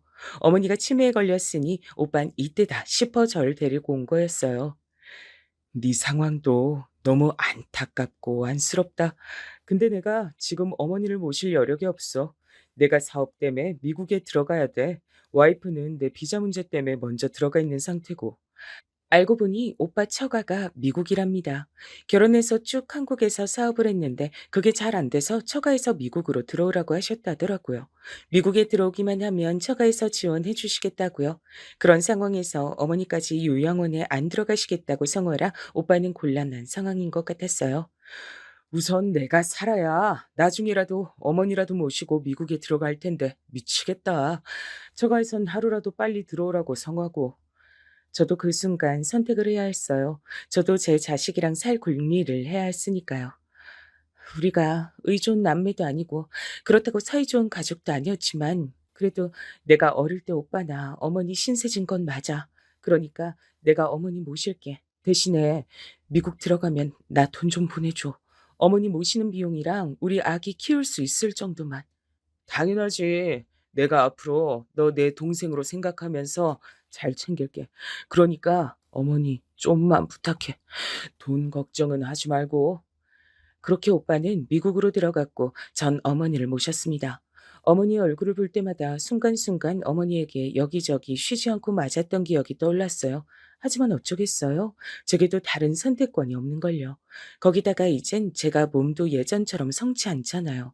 다리를 저는 만삭의 임산부를 누가 써주겠어요? 오히려 이렇게라도 먹고 살 수 있으니 다행이다 싶었습니다. 그렇게 저는 고향에서 홀로 아들을 낳아 키우며 치매에 걸린 어머니를 돌봤습니다. 그 이후로 오빠는 한국에 한 번을 들어오진 않았지만 그래도 꼬박꼬박 생활비를 보내줬어요. 시간이 흘렀습니다. 아들이 중학교를 입학할 때쯤 어머니께서 상태가 좋지 않으셨어요. 병원에서도 금방 돌아가실 것 같다 하더라고요. 전 곧바로 오빠에게 연락했습니다. 그런데 저는 한 가지 걱정거리가 있었어요. 제 아들은 참 똑똑한 아이였습니다. 똑똑한 정도가 아니라 제가 감당하기 어려울 정도로 잘 컸어요. 학원 한 번 제대로 보낸 적이 없었는데 학교 선생님들이 칭찬을 아끼지 않았습니다. 이 동네에 있긴 아까운 아이라면서 머리가 너무 좋고 영재 같다네요. 조금만 부모가 도와주면 크게 될 아이라고 하더라고요. 전 이 이야기를 듣고도 기쁘지가 않았습니다. 덜컥 겁부터 났습니다. 제가 아들에게 해줄 수 있는 게 없다 보니 제가 엄마라서 아이에게 해가 되는 게 아닌가 싶었죠. 거기다가 이제 어머니까지 돌아가시면 오빠에게 지원도 끊길 텐데 어떻게 먹고 살아야 하나 막막했습니다. 그러고 얼마 지나지 않아 어머니가 돌아가셨고 오빠가 바로 한국에 들어왔습니다. 저는 오빠의 아내인 올케도 처음 보는 거였어요. 장례를 다 치르고 난 뒤 오빠가 제게 웬 봉투를 주더라고요. 열어보니 봉투 안엔 돈이 가득 들어 있었습니다. 전 이게 무슨 돈인가 싶었죠. 오빠, 이게 다 무슨 돈이야? 뭐긴 뭐야. 돈이지. 네가 그동안 어머니 돌보느라 고생 많이 했잖아. 이 정도면 작은 방 한 칸 보증금이랑 가게 하나 낼 정도는 될 거야. 믿기지 않았습니다. 전 언제나 혼자인 줄로만 알았는데 그래도 열심히 살다 보니 이런 날도 다 있네요. 근데 제가 또 속을 뻔했습니다. 세상엔 공짜가 없는데 제가 덥석 이 돈을 받을 뻔했어요. 제가 종종 오빠에게 연락이 오면 아들 얘기를 한 적이 있었어요. 학교 선생님들이 아들에 대해 한 이야기나 반장이며 전교 회장까지 하는데 제가 해줄 수 있는 게 너무 없단 하소연도 했었죠. 근데 오빠가 머뭇거리다 제게 한 가지 제안을 하더라고요. 너도 알다시피 우리 부부한테 아이가 없잖아. 그래서 와이프랑 입양도 많이 고민했는데 그럴 바에야 우리가 네 아들을 미국으로 데려가는 게 어떨까 싶어. 너도 혼자 고생할 만큼 했는데 앞으로 더 네 아들 감당하기 힘들 거 아니냐. 오빠, 제정신이야? 지금 이 돈으로 내 아들을 사가겠단 거야? 그렇게 예민하게 생각할 것 없어. 넌 내 어머니 돌봐줬잖아. 그니까 나도 네 아들 돌봐줄 수도 있는 거지 뭘 그래. 저는 그 자리에서 바로 돈 봉투를 던져버렸습니다. 그런데 오빠는 제 손까지 잡으며 사정했어요. 오빠 부부도 아이를 가져보려고 별의별 노력을 다 해봤지만 다 실패하고 나이만 먹어버렸답니다. 그런데 이제와 어린아이를 입양해 키우는 것도 무리였고 그렇다고 어느 부모 자식인지도 모르는 다 큰 아이를 입양한다는 것도 쉬운 일이 아니라고요. 똑똑한 애가 한국에서 빛도 못 보고 굳이 고생하게 할 필요 없잖아. 그리고 내가 남이야? 삼촌인데 조카한테 그 정도 해줄 수도 있지. 아무리 그래도 그 먼 미국을 거기가 어디라고 내 아들을 보내. 아가씨, 내가 지금까지 남처럼 살면서 시어머니 맡겨두고도 한 번 들여와 보지도 않아서 너무 미안해요. 그니까 이번 기회에 아들은 나한테 맡겨요. 내가 진짜 내 아들처럼 금이야 오기야 키울게요. 그러고 나서 다 크면 우리가 한국에 데리고 들어오면 되잖아요. 내가 데려간다고 진짜 엄마가 바뀌는 것도 아닌데 뭘 걱정해요. 말 같지도 않은 소리 하지 마요. 난 내 아들 절대 남한테 못 보내요. 엄마, 나 가고 싶어. 삼촌 따라서 미국 가면 안 돼? 그때였습니다. 자는 줄 알았던 아들이 언제부터 어른들 얘기를 듣고 있었는지 일어나서는 삼촌을 따라가겠다고 하더라고요. 너 그게 무슨 소린 줄을 알고 하는 거야? 앞으로 엄마를 영영 못 만날 수도 있단 거야. 그런데도 정말 미국에 가겠다고? 나 공부하고 싶어, 엄마. 내가 약속할게. 내가 훨씬 더 훌륭하고 멋진 어른 돼서 엄마 호강시켜 줄게. 저는 너무 놀랐습니다. 아들이 제품을 떠나고 싶어 한다는 사실을 인정하고 싶지 않았죠. 호강은 무슨 호강? 엄마 그런 거 하나도 필요 없어. 아들이랑 떨어져 사는데 그런 게 다 무슨 소용이야. 그럼 어떻게 사는데? 이제 할머니도 돌아가셔서 살 집도 없는데 나랑 엄마랑 둘이 꼭 껴안고 길거리에서 살아? 우리가 왜 길거리에서 살아? 엄마가 뭘 해서든 너 공부시킬 거야. 엄마 힘으로 미국 보내줄 거니까 걱정하지 마. 나 작년에 학교에서 대표로 일본의 경시대회 보러 가는 것도 비행기 표만 사면 되는데 그것도 엄마 돈 없어서 못 보내줬잖아. 그런데 미국을 어떻게 보내줘? 가슴이 찢어진다는 게 바로 이런 기분이었네요. 아들 말이 다 맞았어요. 아직도 세상을 모르는 건 저였습니다. 저보다 아들이 더 현실을 잘 알고 있었어요. 그제야 저도 생각이 났습니다. 얼마 전에 아들이 학교 대표로 일본으로 경시대회를 가야 한다고 했을 때 전 너무도 당연하게 못 간다고 말했어요. 우리 형편에 지금 일본을 어떻게 가냐고요. 아들은 그럴 줄 알았다고 했어요. 혹시나 해서 그냥 말해본 거라고요. 지금 와 생각해보니 당연한 것이 아니었습니다. 아들이 제 아들이라서 그게 당연한 것이 된 거예요. 아들이 제 아들이 아니었음 당연할 리 없었죠. 다 제 잘못이었습니다. 저야 배운 것 없다고 할 줄 아는 것이라고는 없으니 이렇게 살아도 되지만 제 아들은 아닙니다. 제 아들은 저보다 더 훨씬 똑똑하고 대단한 아이였거든요. 저는 제 인생에서 가장 큰 결심을 해야 했습니다. 아들을 미국으로 보내기로 했어요. 오빠와 올케 언닌 제 아들을 입양했습니다. 옛날엔 조카를 제 자식처럼 데려다 키우는 일이 많았다면서 오빠는 저를 애써 위로했습니다. 그냥 몇 년 미국에 유학 보냈다고 생각하라면서요. 저는 아들을 보내고 하루도 마음 편히 잘 수 없었습니다. 하지만 오빠 말대로 유학을 보냈다고 생각하려고 했었어요. 남들은 가고 싶어도 못 가는 미국인데 우리 아들은 운이 좋았다고 생각하기로 했죠. 아들은 그렇게 제 곁을 떠나 유학길에 올랐습니다. 오빠는 저에게 절대 부담 갖지 말라고 했지만 어디 그럴 수가 있나요? 저는 한국에서 쉬지 않고 일했습니다. 아들을 멀리 보냈다는 마음을 어떻게든 채우기 위해 조리원에 취직해 일했어요. 작고 꼬물거리는 아이들을 돌보다 보면 헛헛했던 마음이 그나마 위로가 되더라고요. 그리고 제가 받는 돈의 80%는 무조건 아들에게 보냈습니다. 그래야 제 마음이 편했어요. 근데 그때 이후로 전 제 아들을 만나지 못했습니다. 꼬박 20년을요. 처음 미국에 갔을 때는 제게 전화도 자주 하고 올케 언니도 사진도 자주 보내줬어요. 전화상으론 오빠나 올케가 옆에 있으니 힘든 일이 있어도 혹시나 솔직하게 말하지 못할까 봐 제가 가끔 집으로 편지도 보냈죠. 제 아들은 미국에서도 잘 지내더라고요. 공부도 공부지만 운동까지 잘해서 서양 아이들 사이에서도 단연 돋보이는 아이로 자랐답니다. 법대 들어간다고 하면 장학금까지 받을 수 있을 것 같은데 다니엘이 꼭 그 힘든 의대를 가겠다네요. 암튼 제 아들이지만 참 기특해요. 그래요. 대단하네요. 올케가 정말 고생 많았어요. 감사해요. 너무 기쁘고 기특하고 대견했지만 어떤지 씁쓸한 마음은 감출 수가 없었습니다. 제 아들이지만 제 아들이 아니었으니까요. 올케 입에서 다니엘이란 이름이 나올 때마다 가슴이 욱신거렸습니다.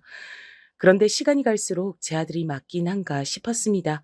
대학에 들어갔다는 이야기를 듣고 나서부턴 연락이 되질 않았으니까요. 전화해도 의대생이 좀 바쁘냐며 학교 기숙사에서 먹고 잔다고 하더라고요. 나중엔 올케가 아들 휴대폰 번호를 알려주긴 했지만 워낙 전화비가 비싸다 보니 한번 걸기도 쉽지 않았어요. "아들, 왜 이렇게 목소리 듣기가 힘들어? 엄마 안 보고 싶어?" 거의 매일 3시간씩 자면서 공부만 해야 해서 아무 생각도 없어요. 어머니도 출근하시려면 주무셔야죠. 또 전화 드릴게요. 얼른 주무세요. 그래. 너도 잠 좀 자. 힘들어도 밥은 꼭 챙겨 먹고. 아들은 언제부턴가 제 안부를 묻지 않았습니다. 그리고 더는 제가 보고 싶단 말도 하질 않았죠. 완벽한 미국 의대생이 돼 있었죠. 전 때가 왔다고 생각했습니다. 이제는 아들을 진심으로 기쁘게 보내줘야 할 때 말이죠. 저도 아예 기대하지 않은 건 아니었어요. 그래도 낳아준 친엄마가 한국에 버젓이 있으니 고등학교만 미국에서 보내고 혹시나 대학은 한국에 온다고 하진 않을까, 대학을 마치고 나면 취직은 한국에서 한다고 하지 않을까 하는 일말의 기대를 하기도 했습니다. 그런데 역시나 아들은 춥고 배고픈 한국이 아닌 따뜻한 미국을 선택했더군요. 전 누구보다 이해할 수 있었습니다. 저도 저를 낳아주신 엄마에게 버려지고 절 미워하는 새엄마에게 어떻게든 예쁘게 보이려 부단히도 노력했으니까요. 그 어린 나이에도 말이죠. 차라리 포기하고 나니 마음이 편했습니다. 못난 어미는 아들을 오빠와 올케에게 보냈다고 생각하기로 했어요. 아들이 그곳에서 건강하고 행복하게 살기만은 매일 기도했습니다. 감사하게도 제 아들은 미국에서 훌륭한 의사 선생님이 됐더라고요. 오빠는 무지하게 흡족해 했어요. 통화할 때마다 제게 아들을 어쩜 저렇게 똑똑하게 낳았냐고 떠받들어 주더라고요. 전 그럴 때마다 아들이 너무 보고 싶었습니다. 지금이라도 당장 만나서 너무 자랑스럽다고, 기특하다고 꼭 안아주고 싶었어요. 하지만 아무렇지 않은 척 애써 오빠와 올케가 고생이 많다고 했습니다. 그런데 시간이 흘러 어느새 아들이 홍기가 꽉 찬 나이가 되었더라고요. 그리고 제게 기쁜 소식이 생겼습니다. 아들이 결혼한다네요. 그리고 더 기뻤던 건 결혼한다는 여자친구가 미국에서 만났기야 했지만 한국인이란 겁니다. 여자친구네 집안도 다 한국에서 의사라 결혼해서 한국에서 살길 바란대요. 그래서 제 아들이 곧 한국에 들어온답니다. 이게 얼마만인지 계산도 되질 않았어요. 아마 만나도 내 아들이 맞나 알아볼 수나 있을까 싶었죠. 근데 문제가 있었습니다. 사돈이 될 집에서 제 아들을 오빠의 아들로 알고 있대요. 심지어 상견례까지 했답니다. 제게 말 한마디 하지 않고요. 어떻게 보면 당연한 거였지만 아예 제 존재 자체를 모른단 건 저도 속상하긴 하더군요. 제가 오빠에게 그런 기색을 보였더니 오빠가 오히려 버럭하더군요. 다니엘 처가 될 집이 보통이 아니야. 그런데 다니엘이 그런 집 사위로 들어가서 무시 안 당하려면 그나마 시부모가 미국에서 사업한다고 하는 게 더 낫지 않겠어? 시어머니가 둘이라고 하면 좋아하겠냐고? 그럼 나는 내 아들 결혼식도 못 가는 거야? 만약 손주라도 생기면 걔 한번 안아보지도 못하는 거냐고. 너 현명하게 생각해. 이게 다 네 아들을 위해서잖아. 사돈될 집안 병원이 강남에 건물 하나 통째로야. 결혼만 하면 나중에 그 건물이 네 아들 거 되는 거라니까. 오빠는 사업만 하던 사람이라 그런지 셈이 아주 빨랐습니다. 저는 지금 당장 제 아들을 아들이라 부르지 못하는 상황이 너무나 속상했지만 오빠는 벌써 사돈네 병원 건물까지 얘기하더라고요. 너, 네 아들 이미 미국에 보냈을 때 이런 거 다 생각한 거 아니었어? 왜 갑자기 멍청하게 울어? 아님 이제 와서 아들 덕이라도 보고 싶은 거야? 오빠는 무슨 말을 그렇게 해? 내가 설마 내 아들 가지고 잘 살아보겠다고 이러는 걸로 보여? 그럼 도대체 왜 그러는데? 안 싸돈 될 사람이 대대로 의사 집안 사람이라 엄청 까칠해. 상견례 날도 얼마나 꼬치꼬치 캐물었는 줄 알아? 나한테도 미국 사업 규모가 어느 정도 되는지까지 묻더라니까. 데니엘이 며느리 될 애를 너무 좋아해. 네 아들 장가는 보내야 할 거 아니야. 사돈 될 집안이 대단하다는 거야 진작 들어서 알고 있었는데 안 사돈 될 분이 조건을 엄청 따진답니다. 오빠가 대학 안 나온 것까지 꼬투를 잡았대요. 그 순간 저는 제 자신이 너무 초라하게 느껴지더군요. 저는 이 나이에 집 한 채도 없었고 학교도 중학교밖에 못 나왔으니 잘난 아들 옆에 있어봐야 집만 될 게 뻔했어요. 아마 상견례 날 제가 나갔으면 아들을 허락하지 않았을 수도 있겠더군요. 무슨 말인지 알았어. 며느리 될 애 앞이든 사돈 앞이든 절대 나타나지 않을게. 근데 내 아들은 좀 만나게 해줘. 나 우리 아들 너무 보고 싶어. 알았어. 내가 다니엘한테 말해둘게. 미안하다, 동생아. 나도 일이 이렇게 될 줄은 몰랐어. 아니야. 내가 오빠한테 너무 고맙지. 오빠 아니었음 내 아들이 미국에서 그 좋은 대학까지 나오고 어떻게 의사가 됐겠어. 내가 다 갚을 길이 없지. 진심이었습니다. 아무리 자식이 없어서 데려갔다곤 해도 친자식도 아닌데 저렇게 훌륭하게 키우기가 어디 쉽나요? 근데 떨어져 있었던 시간이 너무 길었던 걸까요? 그게 아니라면 아들은 이제 던 제가 필요하지 않은 것 같았습니다. 오빠에게 연락이 왔는데 아들이 절 만나지 않겠다고 했대네요. 연락처도 알려주지 말라고 했대요. 혹시나 절 만났다가 며느리나 사돈에게 들키기라도 하면 자기 인생은 망하는 거라고 더는 보고 싶지 않다고 했대요. 데니엘도 나이만 먹었지 아직 애야. 부모 마음을 어떻게 알겠어. 너무 서운해 마. 아무래도 거짓말한 게 들통날까 봐 겁나겠지. 아무리 그래도 내 아들이 어떻게 이래. 정말 나랑 만나기 싫대? 아주 잠깐이면 돼. 한 번만, 딱 한 번만 보고 싶다고 해줘.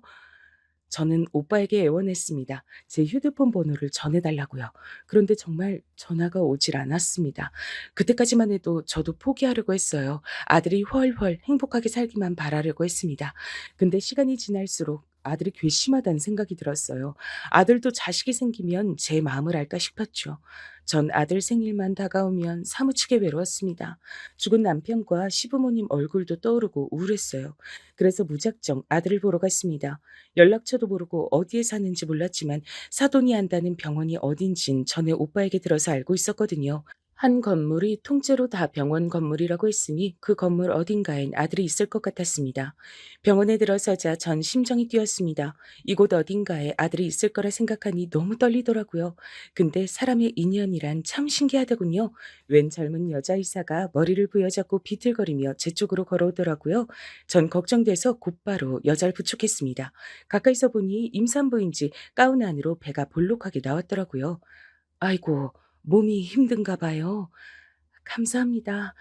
믿으실진 모르지만 제가 아직도 입덧이 너무 심해서요. 이렇게 자꾸 어지럽고 속이 메스꺼리네요. 순간 저는 바로 알겠더군요. 바로 이 젊은 여자가 제 며느리란 사실을요. 올케가 보내준 결혼사진에서 본 기억이 났어요. 그리고 무엇보다 배가 나왔어도 입덧을 하는 게 제가 아들을 가졌을 때와 증상이 똑같더라고요. 저는 믿어요. 저도 아들 낳을 때까지 내내 입덧했거든요. 와, 정말요? 저는 저만 이러나 싶었어요. 주변엔 그런 사람이 별로 없어서 다들 제가 꾀병 부리는 줄 알거든요. 설마요. 자식 가지고 꾀병 부리는 엄마가 어디 있겠어요. 며느리는 인상이 참 좋았어요. 제가 해준 것도 없는데 연신 감사하다면서 꾸벅 인사라고는 엘리베이터를 타려고 하더라고요. 전 이대로 헤어지고 싶지 않아 따라탔습니다. 근데 마침 며느리 휴대폰이 울리더니 누군가와 통화하더라고요. 옆에서 통화 내용을 들으니 벌써 아기를 키워줄 부모를 구하는 것 같았습니다. 저번에 면접 오신 분은 연세가 너무 많으시더라고요. 적어도 아이를 안고 업고는 하실 정도는 되셔야 하는데 그분은 혼자 식사 한 끼 챙겨 드시기도 힘들어 보이던데요. 네, 네, 알겠습니다. 알아보시고 연락 주세요. 벌써 아기 맡길 사람 찾나 봐요. 네. 저랑 남편이 아기 낳고 바로 미국 들어갈 일이 있어서 한국에서 아이 봐주실 보모가 필요해서요. 엄마, 아빠가 다 미국에 들어간다고요? 그럼 아기는 한국에 누구랑 있어요? 저희 부모님 댁에 있을 건데 두 분 다 의사시라 바쁘셔서 집에 상주해 주실 부모가 꼭 필요하거든요. 저도 그 순간 왜 그랬는지 모르겠습니다. 사실 욕심이 생겼어요. 제 손주를 품에 한 번만이라도 안아보고 싶다는 욕심이요. 제가 사실은 조리원에서 일하다가 잠깐 쉬고 있거든요. 부모 일도 할 수 있을 것 같은데 전 어떠세요? 저는 뒷일은 생각도 안 하고 무작정 부모 면접을 봤습니다. 그래도 조리원에서 일한 게 20년 가까이 됐으니 애 보는 거 하나는 자신이 있었죠. 면접은 며느리와 했어요. 혹시나 아들이 나오면 어떡하나 했는데 다행이었죠. 전 오빠에게도 얘기하지 않았습니다. 어차피 아기가 태어나려면 몇 달 남은 상태였고 걸릴 때 걸리더라도 손주 얼굴 한 번만, 딱 한 번만 보고 싶었거든요. 근데 하늘이 제게 주신 기회일까요? 아님 장난일까요? 며느리가 출산하고 난 뒤 제가 며느리의 집에 갔을 땐 아들은 이미 이곳에 없었습니다. 알고 보니 아들이랑 며느리는 미국에 갔다네요. 한국에서 교수 준비를 하고 있었는데 결혼 전에 있었던 병원에서 논문을 마치고 들어와야 한다면서 길면 3년 정도 걸릴 거라고요. 전 좋으면서도 한편으론 걱정이 됐습니다. 아무리 일이 바빠도 애를 낳기만 하고 그 먼 미국으로 가다니 요즘 애들은 참 대단하다 싶었죠. 근데 이 집에서 지내다 보니 왜 그런지도 좀 이해가 되긴 하더라고요. 안 싸더니 애는 꼭 한국에서 키운다고 두고 가라고 난리를 쳤나 보더라고요. 성격이 보통이 아니었어요. 며느리와도 사이가 안 좋아 보였고 사위인 제 아들하고도 안 좋나 보더라고요. 아줌마, 우리 애들 다 미국에 가고 없다고 우리 손주 아무렇게나 막 보면 안 돼요. 내가 다 지켜보고 있으니까. 그럼요. 걱정하지 마세요. 제가 제 손주처럼 살뜰히 볼게요. 아줌마, 내 손주를 왜 아줌마 손주처럼 봐요? 그러면 안 되죠. 내가 아줌마를 돈 주고 고용한 건데 당연히 주인집 도련님처럼 떠받듯이 모셔야죠. 아, 네, 그렇네요. 주의하겠습니다. 저도 별의별 사람들 다 상대해가며 살았지만 안싸돈처럼 개념 없는 사람은 또 처음이었습니다. 저런 사람이 어떻게 의사까지 됐을까 싶더군요. 일하는 사람을 아주 하대했어요. 저 말고도 집에 집안일 해주시는 분이 계셨는데 아주 학을 떼더라고요. 이 집 딸이랑 사위는 아주 사람이 좋은데 저 사모가 아주 몰상식해요. 사위랑 딸이 아기 데리고 미국 들어간다니까 아주 사위를 쥐잡듯이 잡아대더라고. 괜히 미국에서 나쁜 물 들어온대나 어쩐대나 하면서 말도 안 되는 꼬투리까지 잡더래니. 그러니 울며 불며 애까지 두고 간 거죠. 저는 또 한 번 놀랐습니다. 저 재수없는 안싸돈이 제 아들을 쥐잡듯이 잡았다네요. 듣기론 사위도 미국에서 공부하고 의사라던데 왜 자기가 이래저래 간섭이래요? 똑똑한 사람이 알아서 하겠지. 말도 마요. 사돈이 미국에서 무슨 제약 관련 일을 한다는데 한국에서도 사업 말아먹고 미국으로 간 거라 집에 재산도 별로 없고 배운 것도 없는 사람들이라고 사위 앞에서 대놓고 무시를 한다더라고. 저희 오빠 정도면 어디 가서 무시당할 정도는 아니라고 생각했는데 이런 대단한 집에선 그것도 아닌가 봅니다. 만약 제가 사돈이라고 나타났으면 안사돈은 거품을 물었겠어요. 제 아들이 왜 저와 만나고 싶지 않다고 했는지 이해가 되더군요. 그러던 어느 날이었습니다. 그날은 아침부터 안사돈이 심기가 아주 안 좋더라고요. 결국은 파출부 아줌마랑 한바탕 하더니 파출부 아줌마가 앞치마를 던져버리고 소리를 질렀습니다. 나 더는 못 참아. 내가 웬만하면 참고 버텨보려고 했는데 너 완전 미친년이야. 나 오늘부로 그만둘 거니까 다른 사람 찾아. 뭐? 미친년? 이 옆에 내가 미쳤나? 먹이고 재워줬더니만 감히 뭐? 당신 해고야. 당신이 나가는 게 아니라 내가 해고하는 거라고? 서로 매일 으르렁거리더니 결국은 터질 게 터졌더군요. 그런데 안 싸두니 이미 소문이 다 났는지 이 집에 일하러 온다는 파출부가 없었습니다. 이거 찌개 맛이 왜 이래? 아줌마 또 그만뒀어? 나도 일하고 밥까지 아니라 짜증나 죽겠으니까 그냥 주는 대로 먹어요. 딸 사위까지 내쫓는 걸로 모자라서 이제 집에서 일하는 분들까지 다 내쫓는 거야? 당신 그 성질머리 고쳐. 그거 언젠간 큰 사고 친다 진짜. 바깥 사돈과 안 사돈 사이도 아슬아슬하니 좋지 않은 것 같더군요. 그런데 괜한 불똥이 제게 튀었어요. 아줌마, 그 나이면 애 보는 거 말고도 집안 살림도 할 줄 알죠? 당분간 사람 구할 때까지 집안일도 좀 해요. 돈은 내가 2배로 쳐줄 테니까. 제가요? 아직 아기가 새벽에 통잠을 안 자서 아침 일찍 일어나긴 좀 힘든데요. 그러니까 돈을 더 준다잖아요. 집도 없어서 남의 집에서 상주 보모나 하면서 한 푼이라도 더 벌면 좋은 거 아니에요? 그냥 잠 좀 덜 자면 되죠. 뭘 토를 달아요? 제가 집이 없는 것도 아니고 갈 곳이 없어서 이 집에 있는 것도 아닌데 안싸돈이랑 이야기하다 보면 욱욱 성격이 올라와서 때려치우고 싶은 순간이 한두 번이 아니었습니다. 하지만 어쩌겠어요. 눈에 넣어도 아프지 않을 제 손주를 위해 꾹 참아야죠. 저는 이 집에서 1년을 넘게 버텼습니다. 언제 며느리와 아들이 돌아올지도 모른다는 불안감이 있었지만 손주가 너무 예뻐서 자꾸만 욕심을 냈어요. 한 달만 더, 한 달만 더 하면서요. 그러던 어느 날이었습니다. 손주가 감기에 걸려서 며칠 간호를 했어요. 기침이 너무 심해서 잠을 통 자지 못하니 저도 꼬박 밤을 새웠죠. 그랬더니 제가 감기를 옮았는지 아침부터 몸살 기운이 조금 있었습니다. 배고파. 집에 먹을 게 아무것도 없네. 아줌마, 나 전복죽 먹고 싶은데 집에 전복 있어요? 네, 사모님, 전복 있어요. 금방 해드릴게요. 빨리 좀 해요. 나 등가죽이 폐가죽에 붓게 생겼어. 안 싸더니 배고픈 건 절대 참질 못하더라고요. 평소에 고상한 척 굴다가도 배고프면 버럭버럭 소리도 지르고 어떨 땐 제게 그렇게 굶떠서 어디 가서 밥이나 얻어먹겠냔 막말도 하게 되었습니다. 전 혹시나 또 버럭 소리라도 지를까 싶어 손주를 재워놓고 불이 나게 전복죽을 끓였습니다. 저는 약을 먹었는데도 감기 기운이 나아질 생각은 않고 자꾸 식은땀만 나더라고요. 근데 어느새 깨어난 손주가 자꾸만 보채더라고요. 그러고 보니 딱 점심 먹고 산책 가던 시간이었어요. 이제 막 걸음마를 떼서 매일 나가고 싶어 하거든요. 전 손주 얼굴을 보니 감기도 싹 낫는 것 같았습니다. 너무 이뻐서요. 저는 바로 유모차를 타고 나갈 채비를 했습니다. 손주도 며칠 감기를 앓느라고 놀이터에 간지 며칠 됐으니 제가 좀 힘들어도 갔다 오자 싶었죠. 근데 웬일로 안 싸더니 같이 가자고 하더라고요. 전복죽을 너무 많이 먹었더니 배가 부르다면서 산책이나 좀 해야겠다고요. 감기 나은 지도 얼마 안 됐는데 모자라도 쉬어야죠. 가만 보면 아줌만 나이가 많아서 그런가 사람이 좀 뭐든 귀찮아하는 것 같아. 아줌마 손주면 그렇게 하겠어요? 아, 제가 깜빡했네요. 모자 씌울게요, 사모님. 저는 안 싸더니 제게 다른 걸 가지고 구박하는 건 다 참을 수 있었지만 손주 가지고 제가 손주를 잘 못 챙기는 것처럼 말할 땐 순간 욱하기도 했습니다. 세상 어디에도 저처럼 제 손주를 아끼고 사랑해 줄 사람은 어디에도 없을 테니까 말이죠. 근데 오늘까진 그냥 하루 집에서 놀 걸 그랬나 봐요.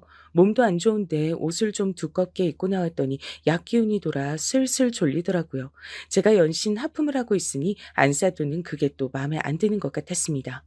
아줌마, 어제 잠 안 잤어요? 애 보면서 무슨 하품을 그렇게 해요? 어디 불안해서 애 맡기겠어요? 죄송합니다. 어제 로아가 보채는 바람에 잠을 좀 설쳤더니 그런가 봐요. 어머, 이 아줌마 말하는 것 좀 봐. 지금 내 손주가 울고 보챘다고 나한테 눈치 주는 거예요? 암튼 우리 손주 아직 말 못한다고 허튼 짓만 해봐요. 내가 다 지켜보고 있으니까. 아이고, 그게 무슨 말씀이세요? 제가 로아를 얼마나 예뻐하는데요. 다들 말은 그렇게 하지. 옛날 같음 내 손주 이름도 못 부르고 도련님 했을 인간들이 이젠 식모살이하면서도 존중받길 바란다니까. 안 싸돈 인성이 거지 같은 거야 진작부터 알고 있었지만 정말 정이 뚝뚝 떨어졌습니다. 어쩜 말을 저 따위로 하나 싶어서요. 근데 그때 손주가 그네를 밀어달라고 제 손을 잡고 당기더라고요. 그래서 저는 손주를 그네 위에 앉혀줬습니다. 그리고 살살 그네를 밀어줬어요. 어머, 어 그때였습니다. 제가 손주 그네를 밀다가 깜빡 졸았나 봐요. 순간 안사돈의 비명소리에 눈이 번쩍 떠졌습니다. 그런데 그네 아래 손주가 넘어져서 얼굴에 모래가 잔뜩 묻은 채로 울고 있더라고요. 아이고 어떡해. 할머니가 미안해. 우리 아가 괜찮아. 그 순간 생각지도 못한 일이 벌어지고야 말았어요. 안사돈이 손주를 안고 있는 제게 씩씩거리며 걸어왔습니다. 그러더니 제 멱살을 덥석 잡더라고요. 얼마나 힘이 센지 하마터면 애도 놓칠 뻔했어요. 이년이 내가 너 이럴 줄 알았어. 감히 우리 장순 다치게 해? 내가 너한테 뭐라고 좀 했다고. 너 일부러 그랬지. 너 내가 가만 둘 줄 알아? 왜 이러세요? 제가 일부러 그랬다니요. 달이나 저는년 불쌍해서 데려다 먹여주고 재워줬더니 결국 사골 치내쳐. 너 내가 바로 자를 거야. 알았어? 미쳤어요? 지금 뭐 하는 거예요? 놀랄 일이 벌어졌습니다. 익숙한 얼굴의 세 사람이 캐리어를 끌고 놀이터에 나타났습니다. 바로 저희 오빠와 제 아들 그리고 며느리도 있더군요. 아들은 제게로 달려오더니 안사돈의 어깨를 잡아 제게서 밀어내 버렸습니다. 얼마나 세게 밀쳤는지 안사돈은 그대로 바닥에 넘어져 버렸어요. 다니엘, 너 오랜만에 만난 장모한테 지금 뭐 하는 짓이야? 저런 망할 늙은이 때문에 감히 날 밀쳐? 지금 당장 사과 안 해? 전 바닥에 꼬꾸라진 안사돈이 걱정돼서 달려가려고 했지만 아들이 제 앞을 막아서더라고요. 장모님이야말로 사과하세요. 아무리 아이가 넘어졌어도 그렇지 어떻게 그런 막말을 퍼부으실 수가 있어요? 그 순간 제가 말릴 틈도 없이 아들은 안사돈에게 달려갔습니다. 아들 눈은 이미 돌아 있었죠. 내가 졌던 하찮은 년한테 사과를 왜 해? 뭐야? 너도 없는 집 아들이라 저런 인간 편드는 거야? 암튼 없는 것들은 상종하지 말아야 한다니까. 그 순간 주변에서 말릴 틈도 없이 아들이 안사돈의 멱살을 세게 잡았습니다. 하찮은 년? 말 다 했어요? 저분 내 어머니예요. 절 낳아주신 친엄마라고요. 한 번만 더 우리 엄마 건드리면 장모님도 죽어요. 뭐? 어, 엄마라니? 무슨 엄마? 아니, 사돈, 무슨 말을 좀 해봐요. 저 여자가 왜 엄마야? 이게 무슨 소리냐니까요? 아니, 사돈, 그게 사실은 어떻게 된 거냐면요. 죽을 때까지 꽁꽁 숨기려던 비밀이 결국 다 밝혀지고 말았습니다. 이게 다 제 잘못이었어요. 조금만 더 하며 손주 옆에 있으려던 제 욕심으로 인해 결국은 아들 인생을 망쳐버리고 말았네요. 그날 저녁 안사돈은 난리가 나서 가족들 앞에서 소리를 지르고 난리가 났어요. 그러니까 우리가 지금까지 사돈으로 알고 지냈던 분들이 사실은 다니엘 삼촌이고 우리 집에서 1년 넘게 일한 보모가 다니엘 어머니였단 얘기야? 이게 말이 돼? 이건 명백한 사기 결혼이라니까. 너희 내가 싹 다 고소할 거야. 어디 감히 우리 집안에 사기를 쳐? 엄마, 제발 그만해. 엄만 본인이 잘못한 것도 몰라? 지금 당장 어머니께 사과드려. 우리 없는 사이에 도대체 어머니한테 어떻게 군 거야? 너는 그렇게 술술 입에서 어머니란 소리가 나와? 하긴 그러니까 멍청하게 사기 결혼이나 당하지. 엄만, 나 다신 안 만난다고 떠나놓고는 우리 집에서 내 아들을 왜 키우고 있어? 삼촌은 정말 몰랐어요? 아들은 이 상황이 너무 혼란스러운지 어쩔 줄을 몰라 했습니다. 그게 무슨 소리야? 내가 널 왜 안 만나? 너야말로 부잣집에 장가 간다고 엄마랑 인연 끊으려던 거 아니었어? 이게 무슨 소리야? 완전 콩가루 집안이 따로 없네. 아이고 머리야. 사돈 입이 있음 말 똑바로 해요. 이래놓고 나한테 사업자금 빌려간 거예요? 내 진짜 사돈도 아니면서. 뭐라고요? 오빠가 돈을 빌려갔다고요? 오빠, 이게 사실이야? 이제야 알았습니다. 이게 다 저희 오빠 때문에 일어난 일이었어요. 글쎄 오빠가 중간에서 저와 제 아들을 속였더군요. 제겐 아들이 저와 만나고 싶어 하지 않는다고 거짓말을 해서 절 떼어놓고 아들에겐 제가 웬 돈 있는 남자를 만나 재혼했다고 했대요. 그래서 아들 만날 생각이 없다고요. 정말 기가 찼습니다. 그렇게 저와 아들 사이를 갈라놓곤 자신은 사돈에게 사업 자금을 받았대요. 미안해. 내가 갑자기 사업이 힘들어지는 바람에 그렇게라도 안 하면 너희 올케가 나랑 이혼한다고 난리를 치잖아. 내가 정말 미안하다.